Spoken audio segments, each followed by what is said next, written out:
I don't know where to start from, but let me acknowledge everybody here and adopt the protocol list as established by Stella.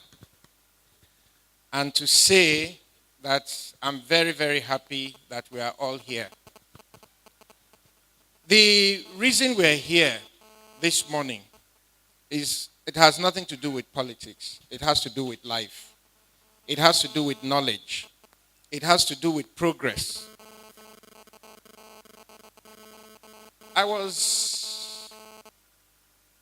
Let me start by how I first got to know about sickle cell. There was a day when I was in primary school. I think I was in about primary 5.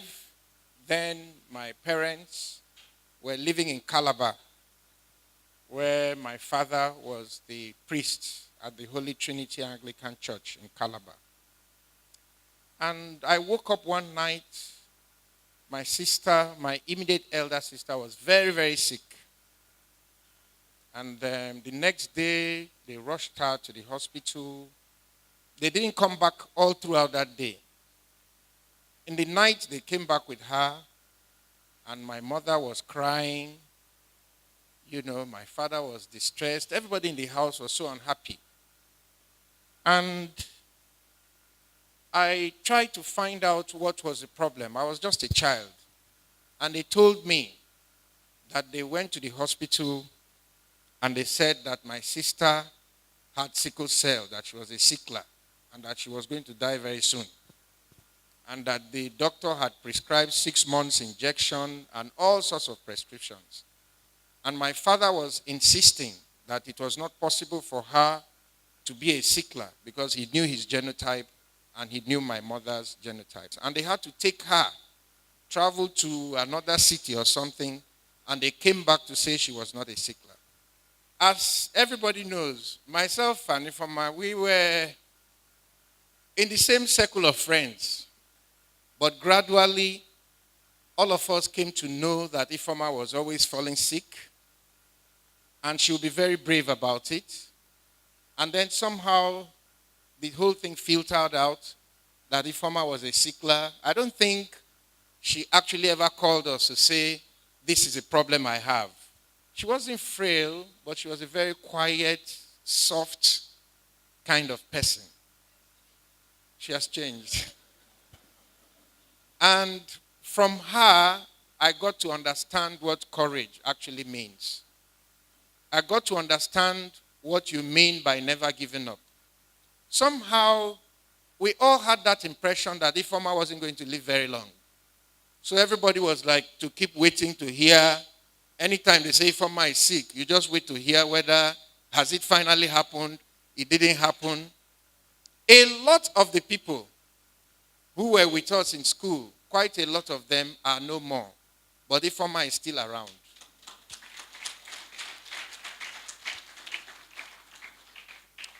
When she celebrated her 50th birthday, I made every effort to try to be there physically because I felt that that was one birthday which nobody knew whether we were going to see or not.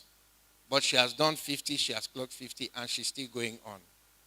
I think her story is an inspiration to all sicklers. You know why they used to call sickle cell or Banje in those days? Is that when you have the parents, both of them AS, and they keep having children, the children will keep dying one after the other. They say it's Ogbanje. Ogbanje was nothing but sickle cell anemia.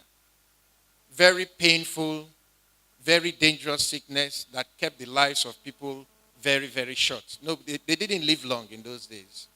But today, it is clear that with proper support, with proper knowledge of what is happening to you, you can survive sickle cell, you can still lead a normal life, and you can still contribute your own quota to our country.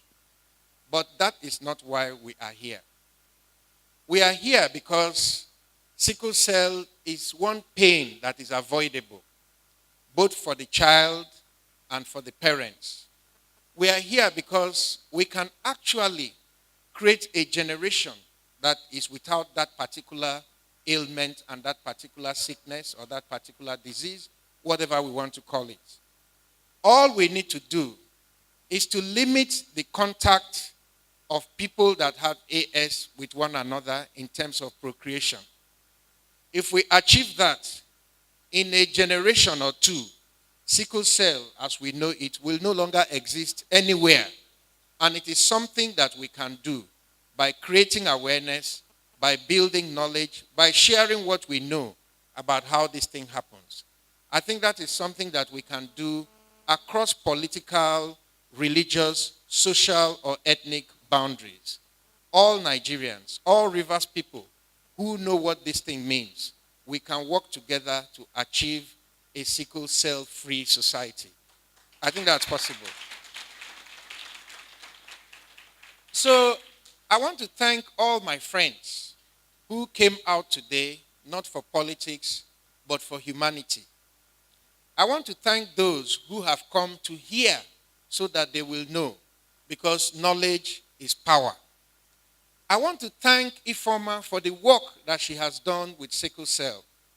She could have just been like every other person, suffer in silence, manage yourself. After all, she has the resources to bear her own pain and pay for her own drugs. But there are lots of people who are going through this challenge that cannot bear their own pain. They cannot pay for their own drugs. Their parents don't even have the knowledge of what to do that will help them to survive. It is for their sake and because of them that Ifeoma and others like her have carried the whole story of sickle cell all over the world for everybody to hear, particularly here in Nigeria, where ignorance can be so dangerous. Let me say what I always say to people, that the most important thing in life is not money, but knowledge. Even the Bible says that my people perish, not for lack of money, but for lack of knowledge. And what you have done is to bring that knowledge, that awareness, across board to people who are ready to listen. Today, all of us gathered here can become ambassadors for this particular cause. We can take this message to our communities. We can take this awareness everywhere. The good thing about spreading knowledge is that you can't really quantify how many lives you have saved by what you have done. Because there are lots of people who actually go into these marriages without knowing that they need to get geno tested. A lot of people don't know, particularly in our rural communities. For those of us that live in the cities, we take certain things for granted. But there are millions of Nigerians who don't have access to the awareness that we have. And it is our responsibility to see that even if it's just 10 people that we are able to get this message to, any one of that 10 that is saved because of the message we have brought is a plus for the effort that we're putting in. So I want to encourage all of you, not just to hear what we are hearing here today, but as you go home, try and ask your pastor if you can say something in the church. Try and ask your family people if you can say something about this to them. Don't keep quiet. Let the message go out there. Anytime you hear of people getting married, just ask, just for the sake of asking. You'll be surprised to find how many people have either tested themselves and found out that they are actually AS, and they are still trying to go ahead because they love one another, quote and unquote, because when the suffering starts, they will not remember that love. There are still people who may not have even tested themselves, and there are also cases where people may have gone to one lab and it says that they are not, and they don't go to confirm in any other lab, they've never done another test, they take that as gospel truth. I think that's what happened in Ifeoma's case with her parents. They actually did a test. It's not that they didn't do a test. And the result was a false result because they now believe that they were not AS and AS when actually they were. That whole pain is Ifeoma that carried it. And she carried it so nicely. She never said one bad word about her parents till today. And she loved them and supported them in spite of her challenges. I want to thank you for what you're doing and to promise you that whatever we can do to support you, we will do it for the sake of this thing. Thank you and God bless you.